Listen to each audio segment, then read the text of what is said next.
So we are continually trying to bring the most authentic game possible to everyone. Obviously, that's leagues and licenses around the world have different. Our ability to get them. There's not a complete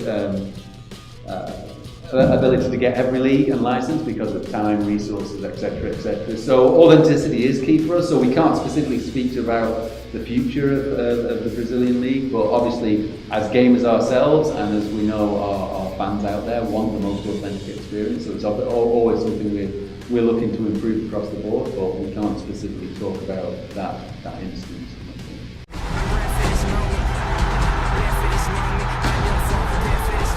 Yeah, so for gameplay we wanted to add more user skill to this type of timed finishing mechanic.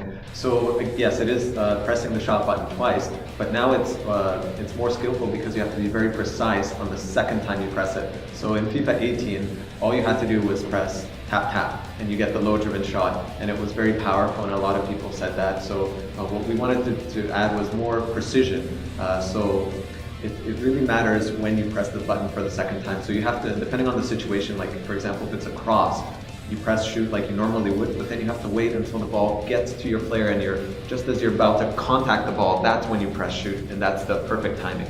So like that situation is different from one where the ball's right in front of you. It's more like tap and then tap quickly again. So it takes a lot of skill to master when is the right time to press the button the second time. And that we feel it's going to add sort of this new amount of user skill, so that if you do time it perfectly, that's because you've mastered it. You've taken the time to master this mechanic. It's not just like anyone can do it and a goal will go in.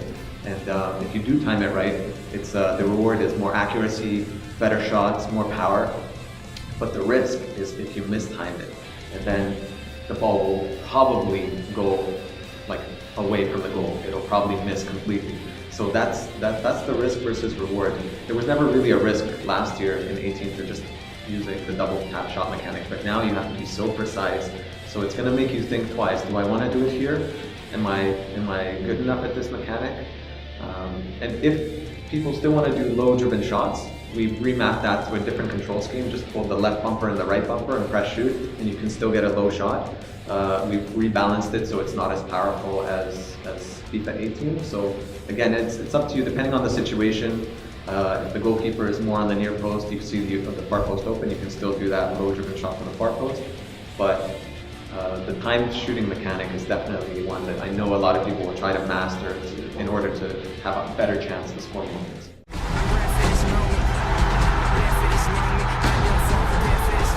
Yeah, in terms of new animations for shooting, we've added a bunch of new ones so that like now you have more control how you actually shoot the ball. So if you hold down the left trigger, you can do something that's more agile, like bicycle kicks or acrobatic types of shots.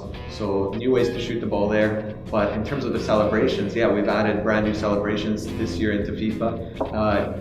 And also a cool new mechanic where it's like if you press the B button, it's a random celebration. So we have hundreds of celebrations in the game, but if you don't know exactly how to do all of them, you can just press one button and it'll pick one randomly. So that's a nice way to like see something brand new that you may not have seen before. In terms of like the Griezmann celebration specifically, that's more of like a licensing type of issue. So for those kind of things, it's up to that department to say, because we want to put those kind of things in, but it's kind of up to the licensing to say, well, are we allowed to do this? And for that one in particular, I don't think we are.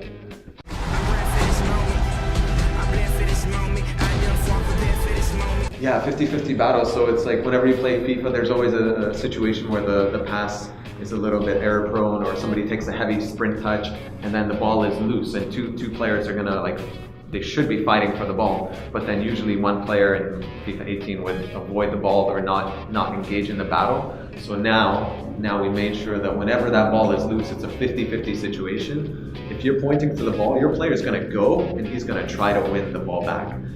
Whether you're on offense or defense, if that ball is there to be won, and you're trying to go for it, you're going to go for it, and it's going to result in a lot more variety of situations, like depending on how big or strong your player is, depending on what you do, like do you tackle, do you try to poke the ball away with a pass.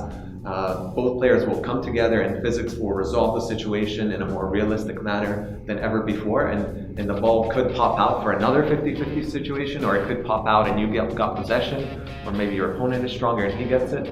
So it's like just the situations will be more like you see in real football, instead of one guy just saying, no, have the ball.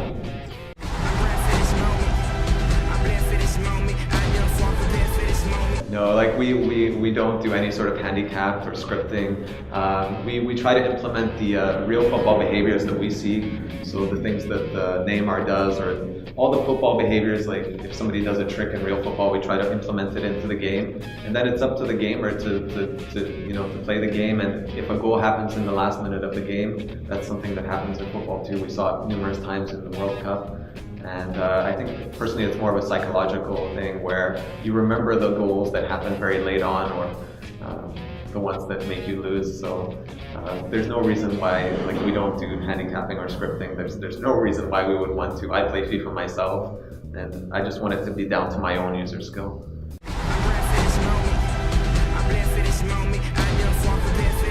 So, I mean, for gameplay, we've added all these cool new mechanics like active touch system and dynamic tactics. It gives you more control tactically and technically on the pitch. We've added animations specifically for Neymar, the way he does the rainbow, or like le chapeau. How do you say it in Brazil? To flick it over your head. Oh yeah, the chapeau. Chapeau, yeah. And to make these players feel like the real ones. And so more control in gameplay, more control over your tactics, new ways to flick the ball. I know this is a Brazilian thing, like they love to play skillful with flair, jogo bonito, flick the ball up in different situations just by flicking the right stick, beat an opponent over their head, or set yourself up for a volley. There's like a beautiful goal that Rivaldo scored for Barcelona many years ago, where he took the ball on his chest, popped it up, bicycle kick.